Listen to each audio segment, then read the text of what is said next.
Mapagpalang araw sa inyong lahat mga ka-hobby. Welcome back sa Hobby ni Daddy. This year, meron tayong mga bagong project mutation sa ating ibunan.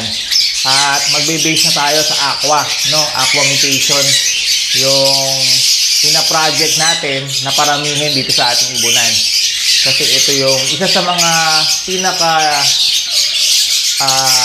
sikat na ngayon na mutation, no? Saka kasama niya yung yellow face. At saka yung iba pang mutation ng African lovebirds na mga bago. Kukunti pa lang yung ating aqua, kaya magpa-project tayo ngayon ng mga aqua mutation na iba-iba yung mutation na na naka-mix sa kanya, no?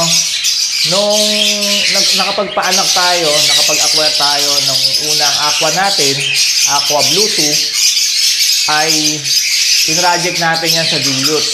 Kasi gustong-gusto natin yung dilute mutation eh. Kaya ngayon, meron tayong mga aqua dilute mutation na ipa-project dito sa ating ibunan. At papakita ko sa inyo yung tatlong pairing na piniprepare natin, pinapagulang natin.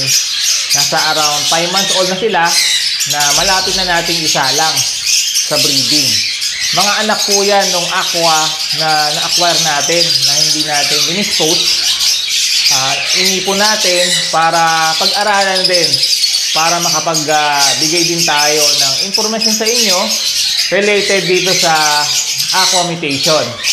At ito, pakita ko sa inyo yung mga piniprepare natin na parisan ng aqua na meron tayo ngayon sa ibunan. Dito tayo simula sa Aqua Blue 2 na meron na tayong mga produce mula dito na gagamitin natin sa breeding. Ito yung mga pinoster natin na anak nila. Mukhang aqua yung isa na yan, saka isang green. Tapos meron pang isang green dito sa loob na ayan,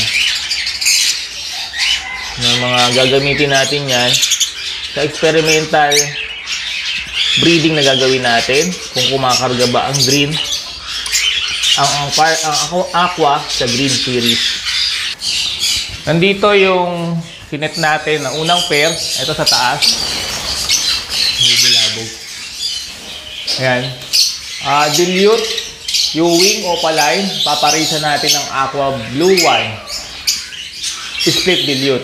Ang project mutation natin dito ay dilute Aqua dilute opaline, saka Aqua B1 dilute opaline, saka Aqua B2 dilute opaline. Pagka pinalis po kasi natin ng aqua sa Par Blue, maglalabas na po yan ng mga Blue 2. Pagkalisin natin yung bunga ng camera. Maglalabas na yan ng mga Blue 2 at Blue 1, Aqua Blue 1 saka Aqua Blue 2 opaline na dilute, no? Kaya marami pong dilute na ang ilalabas ito kasi split saka visual na dilute. Hoping tayo na maging successful ang breeding nito at magaganda yung mga ilabas ng mga aqua dilute mula sa parisan na yan. Next nating parisan ay ito, yung ating project. Ang project natin dito ay opaline, aqua, opaline, pale palo dilute. Yan yung pinakamalupit na project natin dito sa parisan na to.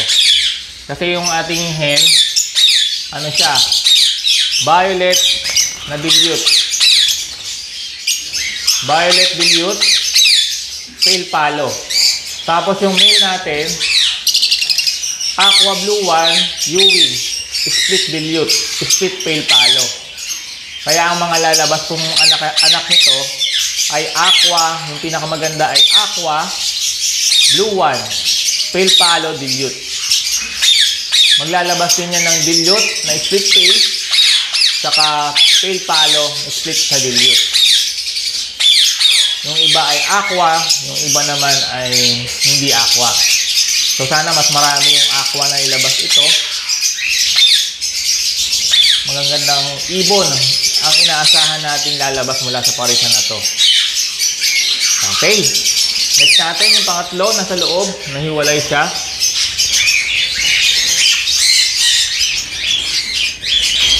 Next nating parisan, ito, yung Project Opaline Pill Palo Aqua.